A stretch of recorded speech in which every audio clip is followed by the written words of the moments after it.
Guys, I want to talk to you for a minute about going off on your own and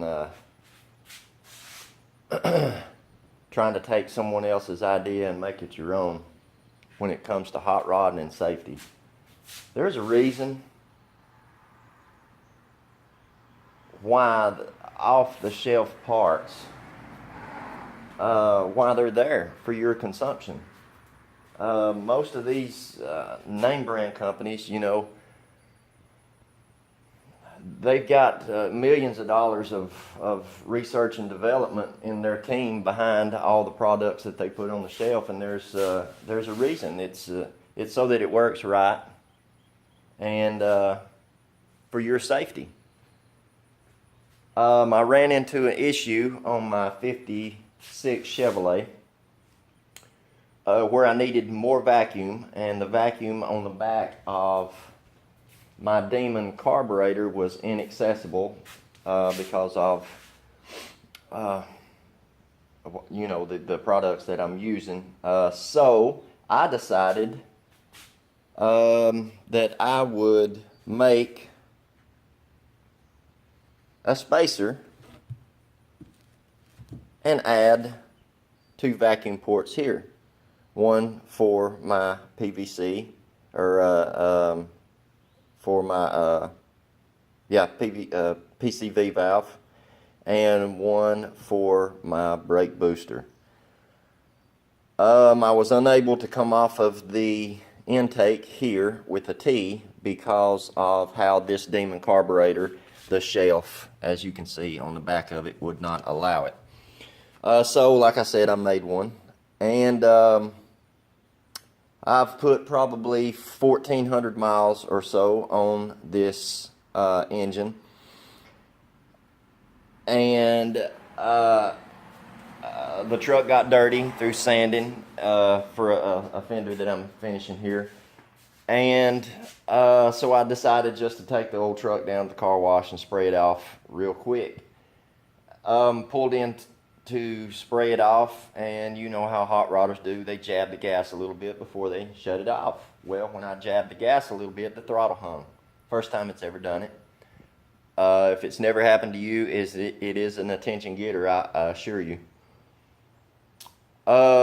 So, natural response is to jab it a little bit more, see if you can unhang it. Well, when that did, it stuck even farther down. Before I reached the key and shut it off, the engine was at 8,400 RPMs. Shout out to West Coast Engines. They did a fantastic job building this motor, because the only thing that I've found so far that it done was blow the dipstick out and shot a little bit of oil on the inner fender.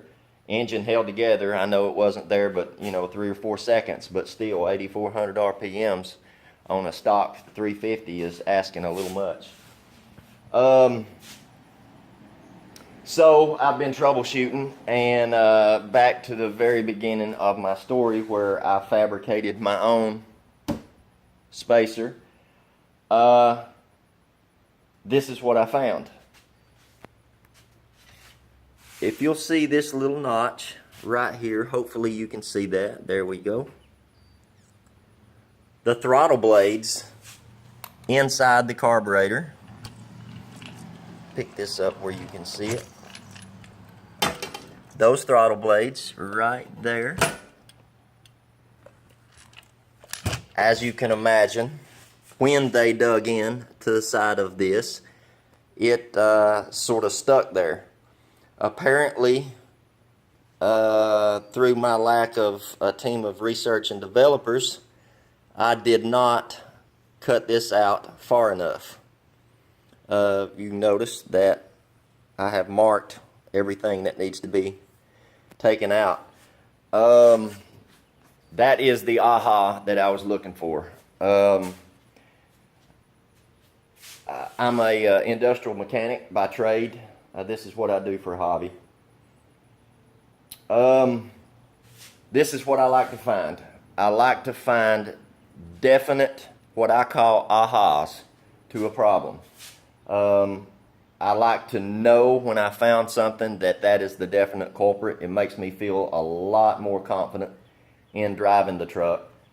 Like I said, if you've never had the throttle stick, it will definitely get your attention. My knees were shaky.